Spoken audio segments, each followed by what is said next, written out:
और सबसे बड़ी चुनौती है हमारे सामने रोजगार। जो हम लोगों ने 2020 में जो वादा किया था जनता से चुनाव के दरमियान में, उस वादा को पूरा करना। बिहार में खेती कम है, इंडस्ट्री नहीं है, 10 लाख लोगों को नौकरी और 10 लाख लोगों के रोजगार की हम व्यवस्था करने जा रहे हैं। वो अपना अध्यादेश ला करके सारे केस को ख़त्म कर लेते हैं। हम अगर इस तरीके का हम उनको सपोर्ट करते हैं तो खेती में गुणात्मक परिवर्तन होगा, किसानों को लाभ होगा और उनके घर में पैसा भी आएगा। नमस्कार, आप देख रहे हैं महाखबर। मैं सुधाकर सिंह पटना के राजद के कार्यालय में मौजूद हूँ। हमारे साथ बातचीत करने के लिए मखदूमपुर के विधायक सतीश कुमार हैं।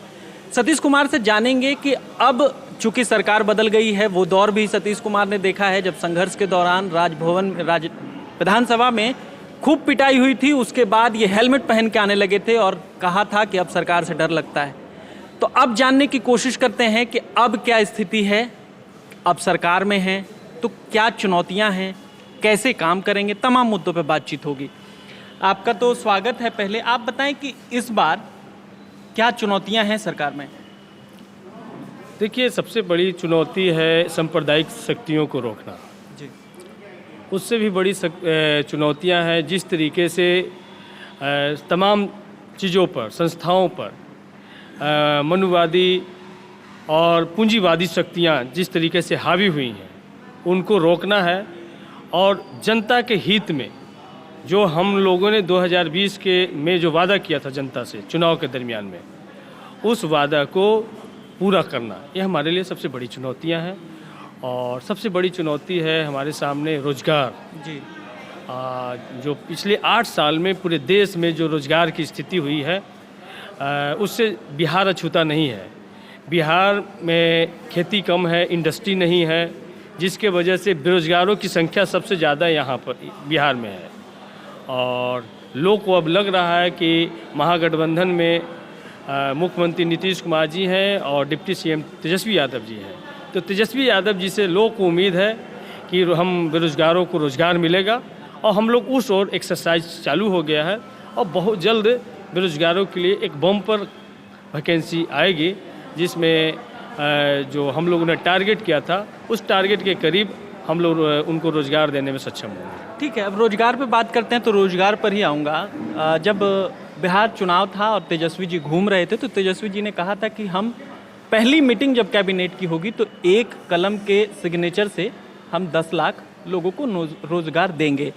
लेकिन अब जब से उप मुख्यमंत्री बने हैं और तब से रोजगार की जब बात होती है, विपक्ष भी चढ़ा रहता है, भाजपा भी लगातार हमलावर है।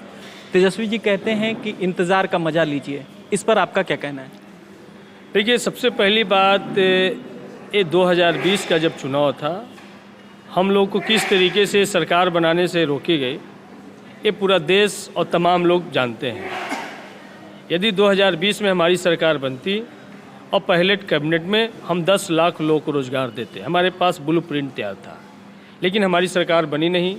लगभग 2 साल बीतने के बाद जब देश में हालात ऐसा बना कि तमाम क्षेत्रीय दलों को ख़त्म करने की साजिश होने लगी, जिस गठबंधन में नीतीश कुमार जी थे, नीतीश कुमार जी को ही ख़त्म करने के, जदयू को ख़त्म करने की साजिश रचे जाने लगी। उसके बाद देश के हालात को देखते हुए नीतीश कुमार जी और तेजस्वी यादव जी एक साथ आए और इन परिस्थितियों में सरकार बनी है। लेकिन सबसे बड़ी बात है कि पिछले 17 सालों में बिहार में गांधी मैदान से झंडा नीतीश कुमार जी फहराते रहे हैं। लेकिन जो 2022 15 अगस्त का जो झंडा नीतीश कुमार जी फहराएं, वो अपने आप में खास है। गांधी मैदान से नीतीश कुमार जी ने घोषणा की, जो महागठबंधन की जो सरकार बनी है, इसमें हम लोग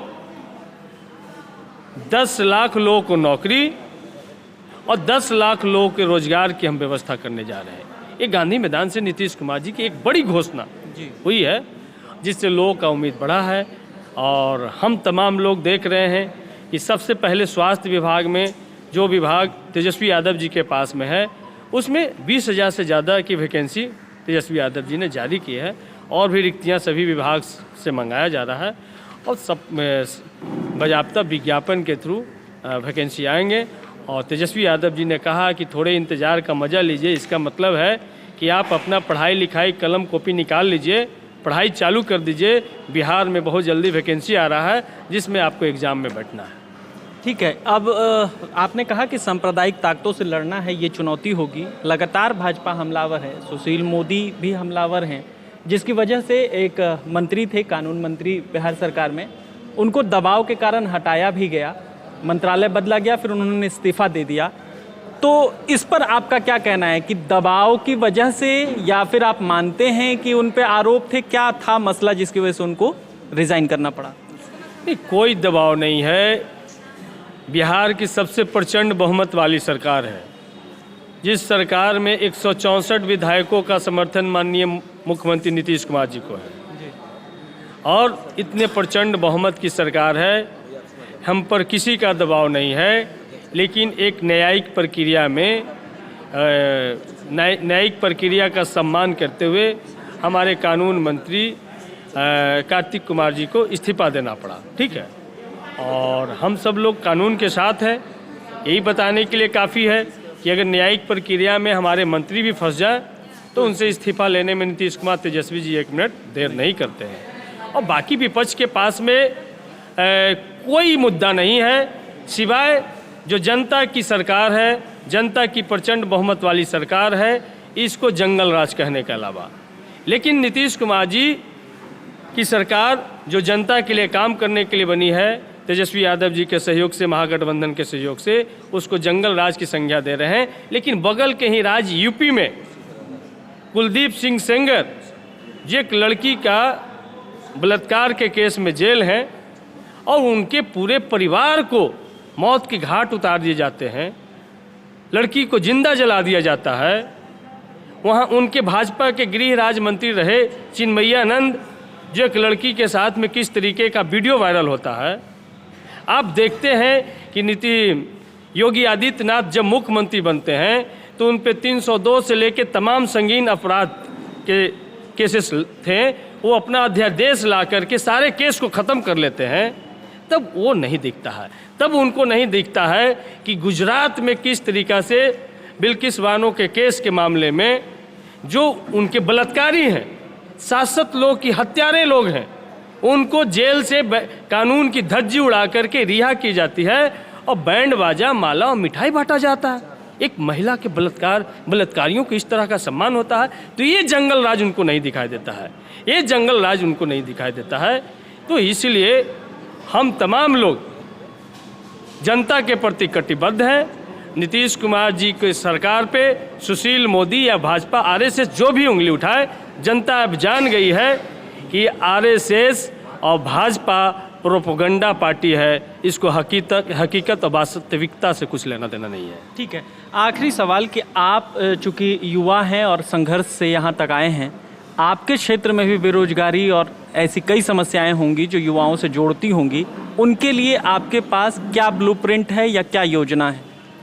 देखिए, हमारा पूरा जो मखदूमपुर विधानसभा और जहानाबाद जिला पूरा कृषि प्रधान जिला है, और कृषि प्रधान जिला होने के वजह से वहाँ के लोगों का मैक्सिमम जो रोजगार है वो खेती पर आधारित है।